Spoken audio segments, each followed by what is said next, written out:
सभी को नमस्कार। अम्मा भगवान शरणम। कल्कि गुरुकुल में आप सभी का स्वागत है। सबसे पहले कल्कि से प्रार्थना करते हुए आज के इस कार्यक्रम को शुरू करेंगे। ॐ श्रीं सर्वदेव परं करुण परं ज्योते नमः। ॐ श्रीं सर्वदेव परं करुण परं ज्योते नमः। ॐ श्रीं सर्वदेव परं करुण परं ज्योते नमः।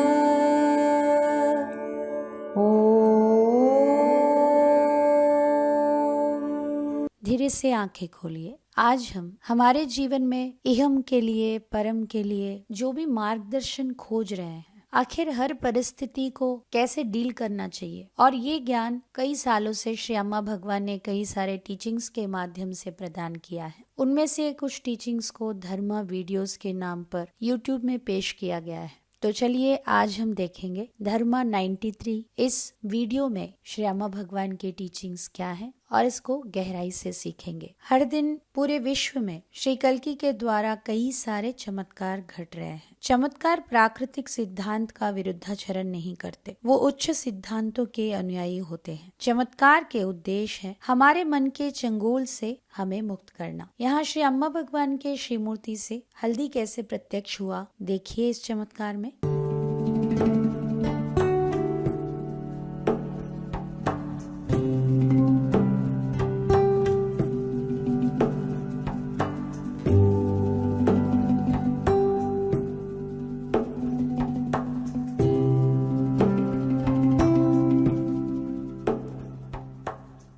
अभी हम श्री अम्मा भगवान का संदेश श्रद्धा से सुनेंगे।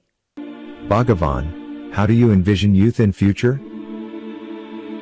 Basically, we want the youth to become less self-centered and to be very loving and to be very joyful. Not the kind of joy and love that we normally encounter. We are talking here about unconditional love and unconditional joy. Very happy people, because if there are happy people, it will be a happy world. There would be no more wars, there would be no more conflict, there would be no more destruction of the earth. So we are trying to make them into very happy youth. And for them to be happy, they should be free of the self. And to be free of the self is to be really enlightened. So we are trying to create enlightened youth. And these are people who are more like world citizens, no? So they are not so much concerned about India or any particular religion, though they care for those around them. But basically they're emerging as world citizens. So I believe that there should be a world where there are no national boundaries, where there are no racial boundaries, no religious boundaries, no boundaries of any sort. So I think these people would emerge like that.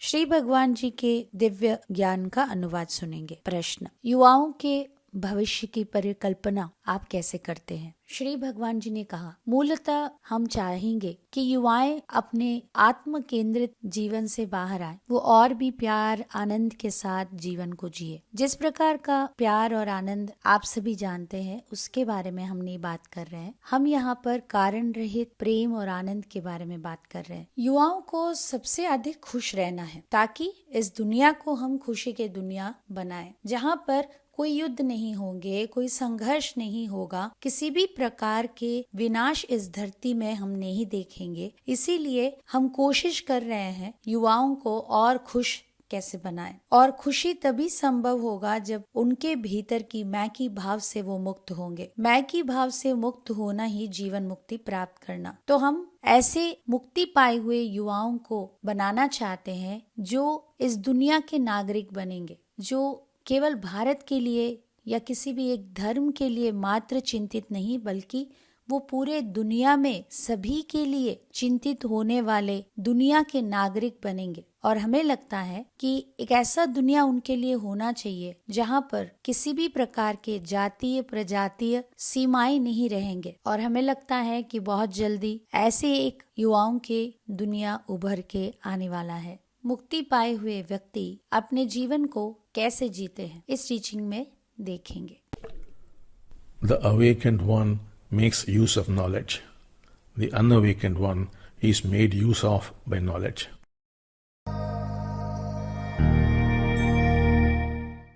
एक मुक्ति पाए हुए व्यक्ति ज्ञान का उपयोग करते हैं। मुक्ति ना पाने की अवस्था में ज्ञान व्यक्ति का उपयोग करता है। यहाँ पर हम सभी को वननेस, एकत्व को सही तरीके से समझना जरूरी है। एकत्व में हम किसी भी ज्ञान का विरोध नहीं करते, बल्कि एकत्व में पूरी तरह से ज्ञान को दिया जाता है। किंतु ज्ञान अपने आप को बचाने के लिए आपका जीवन का इस्तेमाल नहीं करना चाहिए। उदाहरण के लिए किसी भी प्रकार के आइडियोलॉजी, किसी भी प्रकार के फिलॉसफी, वो एक बार आपके सिर के अंदर घुस जाता है, उसके बाद आपके जीवन को उपयोग करता है। जबकि हमें ज्ञान का उपयोग करना चाहिए। जब भी जहाँ भी हमें इसका मदद लेना है तो हमें ज्ञान का उपयोग करना चाहिए, उसका मदद लेना चाहिए। किंतु अक्सर ये होता है कि ये ज्ञान हमारे सिर के अंदर एक कीड़े के जैसे घुस जाता है और वो हमारे जीवन को चबा लेता है। मुक्ति पाए हुए व्यक्ति के लिए, मुक्ति ना पाए हुए व्यक्ति के लिए, दोनों के लिए मन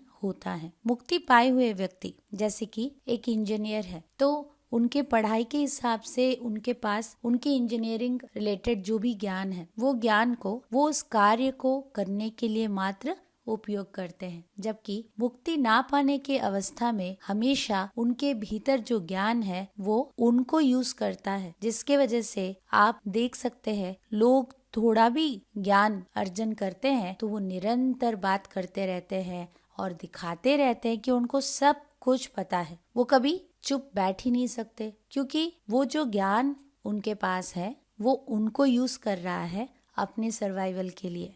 अभी हम टाइमलेस इनसाइट्स को देखेंगे। Every event on this planet is influenced by everybody else. Sri Bhagwan.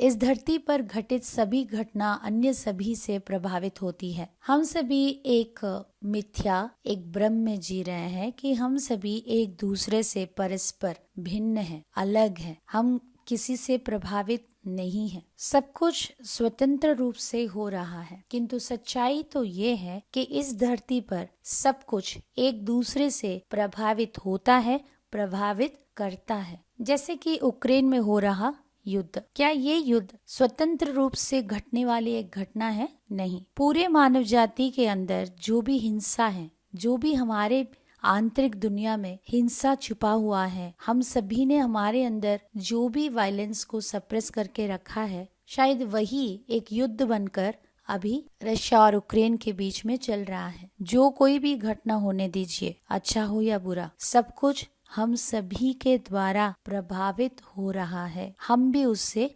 प्रभावित हो रहे हैं। उदाहरण के लिए मुक्ति मोक्षा क्लास में आपने सुना होगा कैसे एक बार एक राज्य में एक मूवी का गाना आया था कि बारिश नहीं हो रहा है, और उसी का गाना इतना प्रसिद्ध हो गया कि सभी वो गाना गाने लगे और उस साल बारिश ही नहीं हुआ। जबकि अगले साल बारिश आ रहा है, ये गाना बहुत प्रसिद्ध हुआ, सभी इसी गाने को गाने लगे और वो साल बहुत अच्छे से बारिश हुई, क्योंकि इस धरती पर घटित सभी घटना अन्य सभी से प्रभावित होते हैं। सफलता का रहस्य देखेंगे।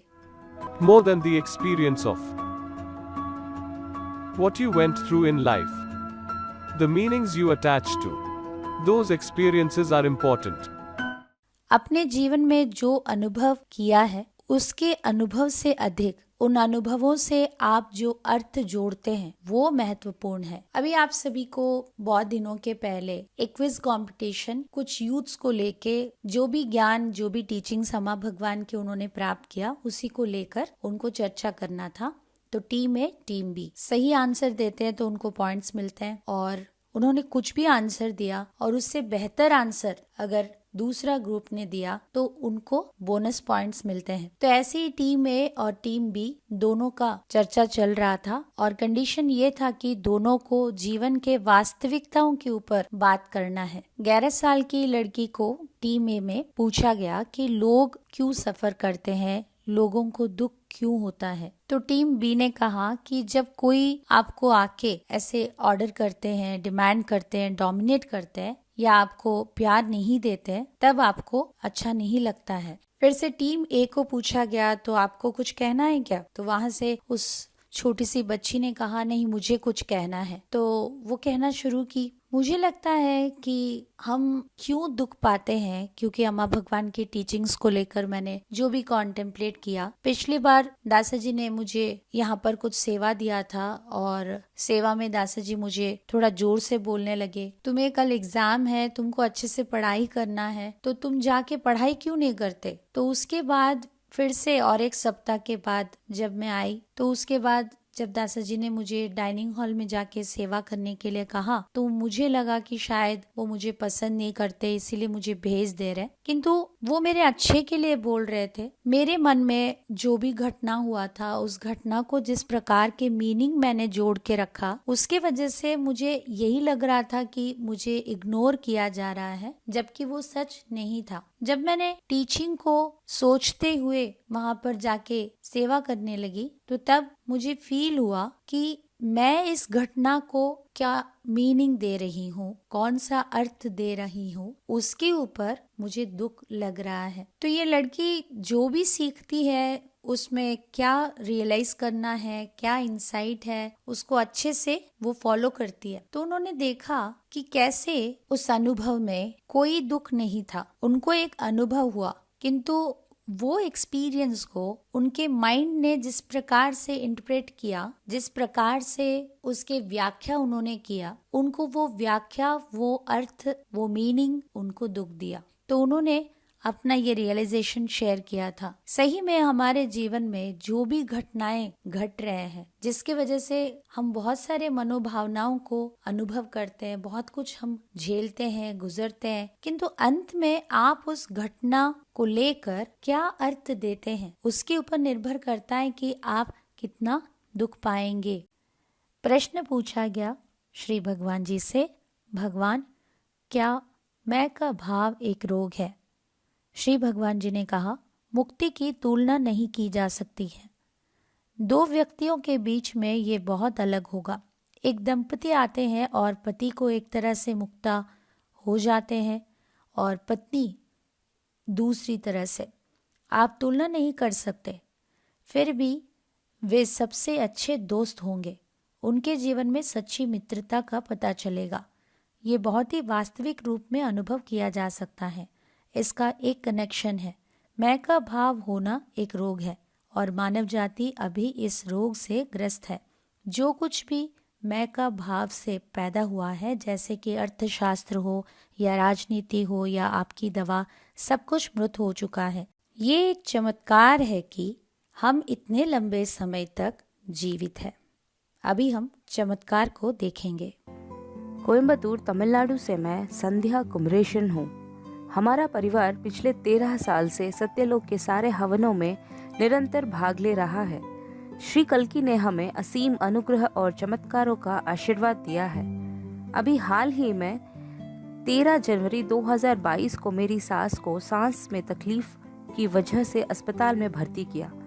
क्योंकि कोविड संक्रमण की थोड़ी बहुत गुंजाइश थी, उनका इलाज कोरोना वार्ड में भर्ती करके किया गया। उनको नस में 6 इंजेक्शन दिए गए। पहले 2 तक ही वो होश में थी। उनकी हालत बिगड़ती जा रही थी और डॉक्टर ने कहा कि उन्हें आगे के इलाज के लिए आईसीयू में शिफ्ट करना पड़ेगा। सांस लेने में लंबे समय चल रही परेशानी, जीवन रक्षा उपकरण तथा बहुत भारी इलाज को देखकर हम लोगों ने 19 जनवरी को उन्हें घर लाने का फैसला किया। हमने श्री कल्की से उन्हें संपूर्ण आरोग्य देने की प्रार्थना की।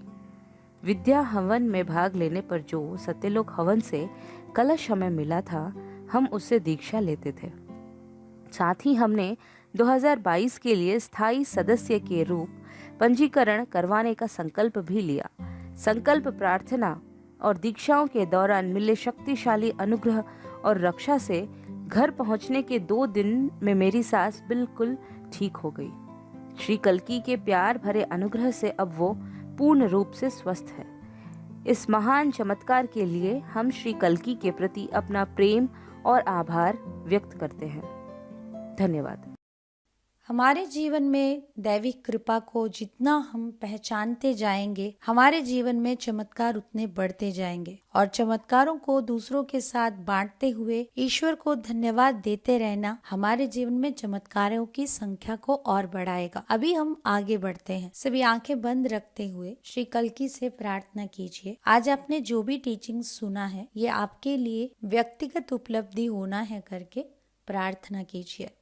ॐ श्रीं सर्वदेव परं करुण परं ज्योते नमः। ॐ श्रीं सर्वदेव परं करुण परं ज्योते नमः। ॐ श्रीं सर्वदेव परं करुण परं ज्योते नमः।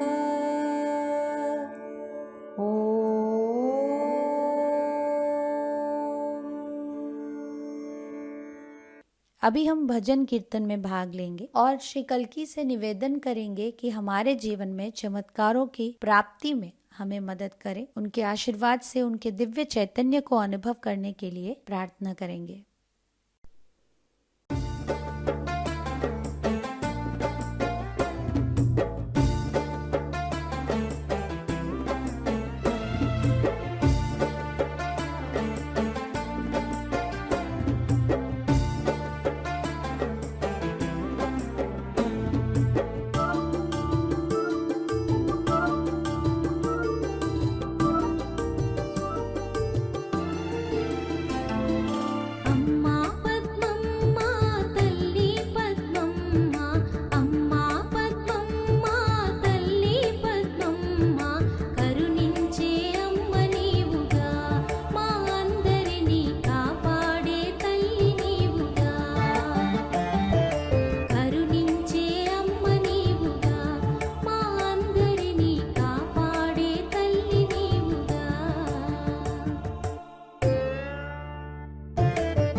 सभी को धन्यवाद। नमस्कार। अम्मा भगवान शरणम।